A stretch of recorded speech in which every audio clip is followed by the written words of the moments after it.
How's it going, guys? In today's video, I'll be breaking down day 3, squat day of my session, and we start things off with our warm-up sets. So this was my first warm-up set, just 1 rep, 70 kilos, and you'll notice a progression in what I'm using. So you can see that first set went barefoot, second set got my heels on, heels as if I'm going out. Got my Olympic lifting shoes as well as my belt. Just wanted to see how my knee felt, especially going a little bit heavier. Now I've got my sleeves on at 170 kilos for, again, another single.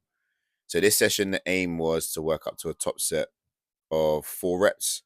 Last week, my last heavy set was 180 kilos. So this week, I had to go one little bit better. But unfortunately, I didn't manage all 4 reps in one set. I decided to split that set into 2. So this was my first set of 2 reps. I just felt I wanted to kind of overall feel that RPE 8 as opposed to overshooting and making that one set feel really heavy. Because again, I'm relatively early in my preparations for the European Championship. So I don't want to overdo it now and then leave myself with very little room to progress later down or closer to competition. So that was my second set. Felt really good. I was really happy with that decision to take 2 sets as opposed to trying to fit all those reps in one set. Then this was followed by 3 back off sets of 4, 160 kilos. So this is, again, another 10 kilos up from the last couple weeks when I did my top set. But that time I was doing sets of 5. So again, just wanted to make sure that we're still getting that progressive overload over time, especially when you're training for strength. Like, one way or the other, try to create more and more demand for your body to be stressed. Whether you do this through tempo, whether you do this through adding more weight, whether you do this through doing more reps or sets, you know, the overall session in terms of volume should always be slightly increased as time goes by, because you're trying to get your body, again, used to dealing with stress.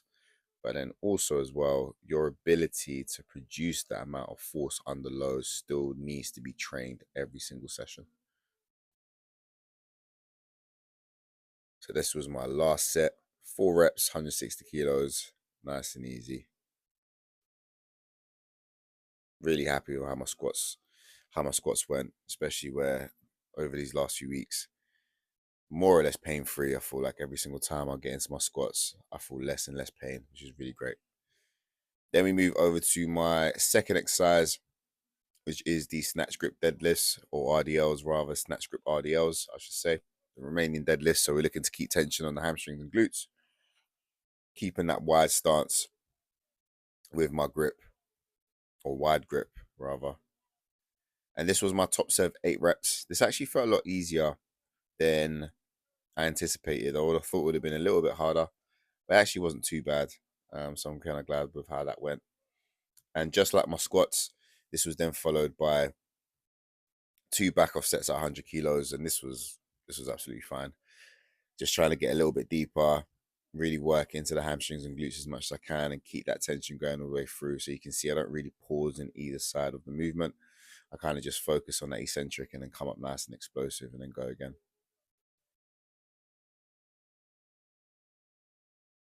And then we move over to the last set. So I kind of wanted to film from this angle just so I can get a better gauge of how low I was going. I just felt like with the previous sets, I wasn't really trying to get to parallel. Sorry, I should say rather, I wasn't really feeling like I was getting too parallel. But as we can see from this angle, it actually wasn't too bad.